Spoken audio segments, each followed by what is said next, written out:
It's your girl Anyango here, hoping that you are healthy, wealthy, and free, and loving your life.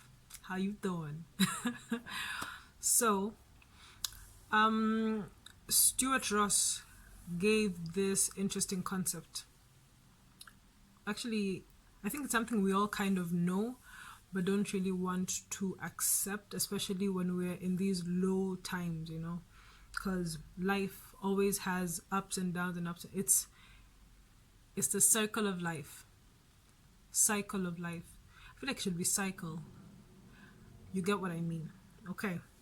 So he says that the more you stay away from the things that keep you grounded, that help you get focused, that keep you clear, the longer you stay away from them, the more normal it seems to not be focused or clear or going towards a certain direction, right? And well, I've experienced that personally. This past year honestly has been a lot of ups and downs, a lot of discovering new things and experiencing new things and doing lots of crazy but wonderful things. But also it's important to realize that there's an importance to having a sort of routine. So I cannot do everything all the time, every single moment, because I'm not at that level of my life yet. At some point I will get to the point where it won't matter if I'm here or traveling, or if my schedule is just up and down, because I'll have known what needs to get done. I'll have some sort of rhythm going on. But for now, of course, this is my discovery stage, my discovery level, where I'm trying everything and anything. So at this point, I think this year has been a lot of that discovery for me.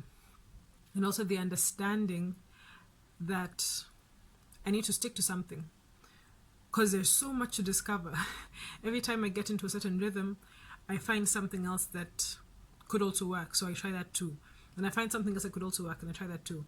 And I had believed that there's this level of growth that you go through. So I've done this for a while, and now I want to kind of progress. But there needs to be a consistency that is built upon to get that progress, right?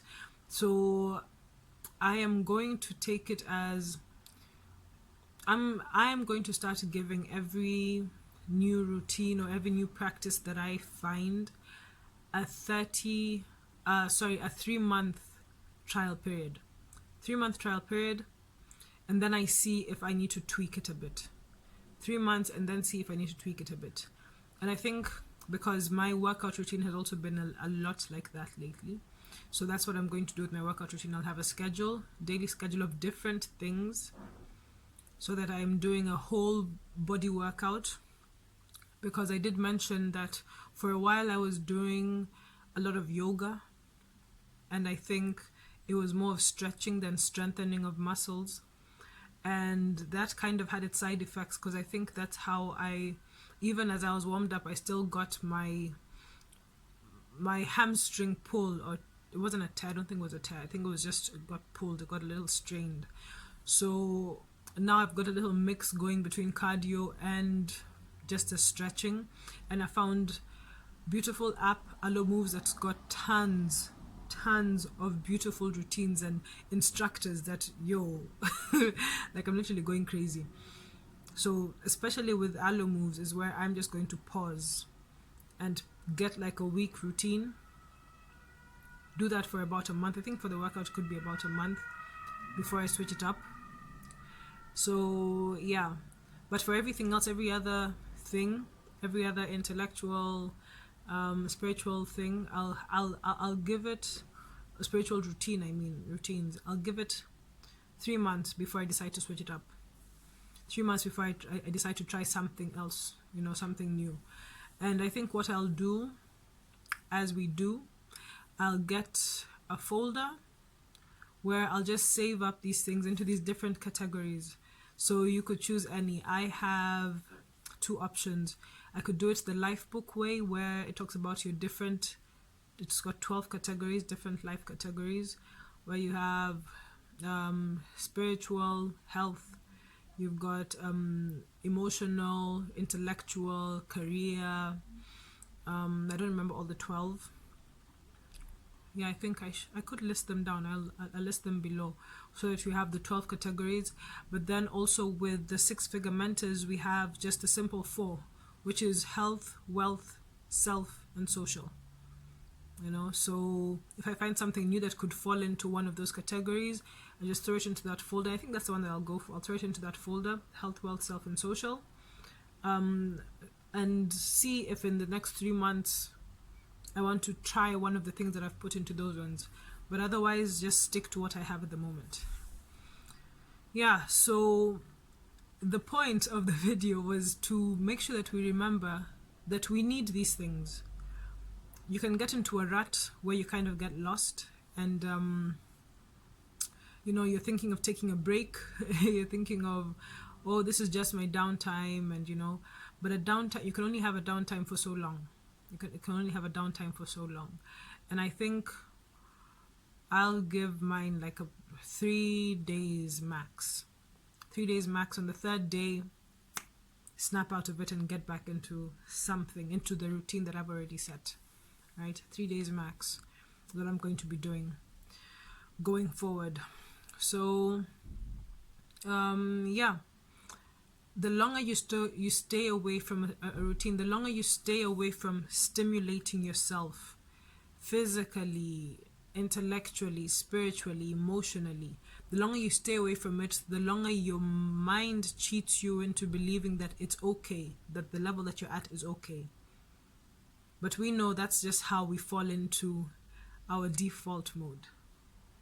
That's just how we fall back into entropy. And we've talked about entropy, right? That's just how we fall back into those modes that take us backwards and not forwards. So we need to keep that in check. And it's not the easiest thing, especially if you don't have somebody who is keeping you in check or keeping tabs on you. If you've got a friend, that's always the best person. Somebody close to you, your spouse, your partner, that would be a good thing. But if not, then you just have to find a way to give yourself that check. Maybe every few days you look yourself in the mirror and ask, Anyango, how we doing? How we doing? Are we good? Are we healthy? Are we wealthy?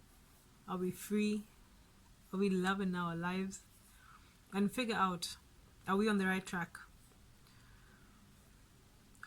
There's a question that I've been trying to ask myself lately, like, what would happen if I just did not stop? Because, you know, like we start something and we get excited, and then at some point I drift off, you know, and then it stops at some point. But what would happen if I did not stop? What would happen if I just kept going at that gear? A wholesome gear, not overworking, not too much work. It's, you know, like the balance that I find in a certain routine. What would happen if I just kept that going, including rest days and everything? What would happen if I just did not stop? I'm wondering. Okay, I'll see you in the next video.